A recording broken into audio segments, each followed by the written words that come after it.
अस्सलाम वालेकुम क्लास 6 के बच्चों। आज मंडे, आज आपकी ऑनलाइन क्लास इस्लामियात की हमने सबक पढ़ा ग़ज़वा-ए खैबर। ग़ज़वा-ए खैबर आपने यकीनन घर में रीडिंग भी कर ली होगी और आपने 1 पेज राइटिंग भी की होगी। आज हम ग़ज़वा-ए खैबर आगे पढ़ते हैं। अब तक मुसलमान अपने दिफा के लिए लड़ते थे, मगर सुलह हुदैबिया के बाद की सूरत हाल तब्दील हो चुकी थी। ज़रूरत थी कि इस्लाम के लिए जहाँ से ख़तरा उभरता दिखाई दे उसे ज़ोर पकड़ने से पहले ही ख़त्म कर दिया जाए। लिहाजा नबी अकरम सल्लल्लाहु अलैहि वसल्लम ने मुहर्रम 7 हिजरी में सहाबाए कराम को खैबर पर हमला करने का हुक्म दिया। इस ग़ज़वे में सिर्फ़ इन लोगों ने शिरकत की जो सुलह हुदैबिया में आप सल्लल्लाहु अलैहि वसल्लम के साथ थे। इनकी तादाद 1400 थी। मुसलमानों का लश्कर रात के वक्त खैबर जा पहुंचा। अच्छा, ये आपने पहले पढ़ा कि रात के वक्त जाकर पहुंचा था, मगर रसूल पाक सल्लल्लाहु अलैहि वसल्लम ने लोगों को रात के वक्त हमला करने की इजाज़त नहीं दी, क्योंकि ये तरीका आपका नहीं था कि रात के अंधेरे में किसी पर हमला किया जाए। सुबह को जंग के लिए तैयारी शुरू हुई और जब सुबह हुई तो उस वक्त जंग का आगाज़ किया गया।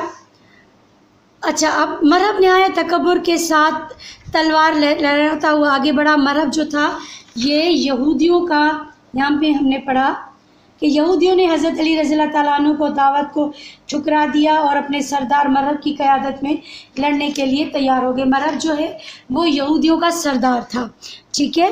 मरहब नहायत तकब्बुर के साथ अपनी तलवार लहराता हुआ आगे बढ़ा।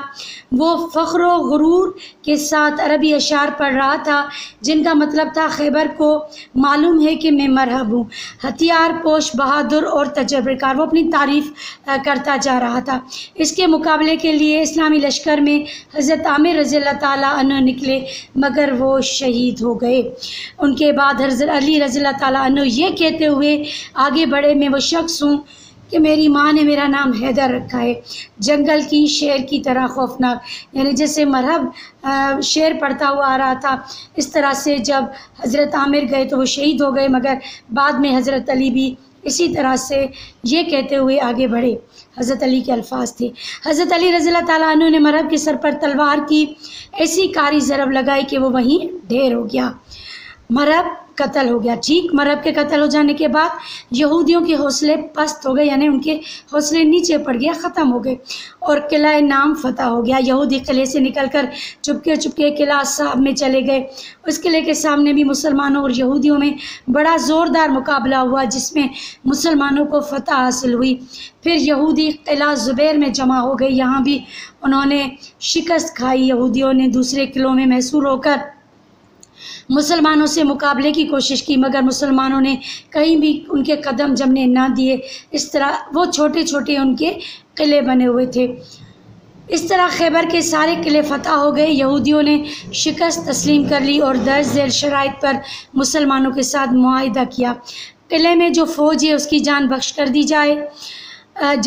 कर दी जाए। यहूदी अपने माल, बागा, ज़मीनें, सोना, चांदी, घोड़े और जंगी साजो सामान नबी अकरम सल्लल्लाहु अलैहि वसल्लम के सुपुर्द कर देंगे। खैबर की सारी ज़रूरी खेती और तमाम फलों की पैदावार का निस्फ़ मुसलमानों को दिया जाएगा और बाकी यहूदियों को मिलेगा, जब तक अल्लाह के रसूल सल्लल्लाहु अलैहि वसल्लम की मर्ज़ी होगी ये मुआहिदा कायम होगा।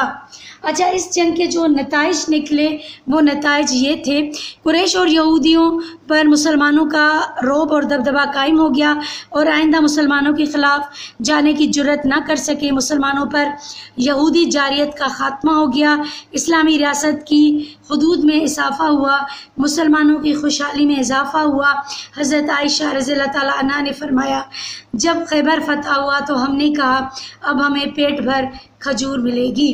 मुसलमानों का अदल और इंसाफ देखकर बहुत से यहूदी मुसलमान हो गए। ठीक है, ये आज का सबक ख़त्म हुआ। आपको जल्दी व्हाट्सएप पे रिटन वर्क मिल जाएगा, वो काम आप अपनी कॉपी में कीजिएगा और जितने सवालों जवाब लिखवाए जाएं वो आप लिखिएगा और जो दुरुस्त जवाब होते हैं या खाली जगह होती है आप उसको याद करने के बजाय समझा करें और उसे ख़ुद ही फिल किया करें सबक पढ़ के। ठीक है, रीडिंग ज़रूर करें, राइटिंग ज़रूर करें। अल्लाह हाफ़िज़।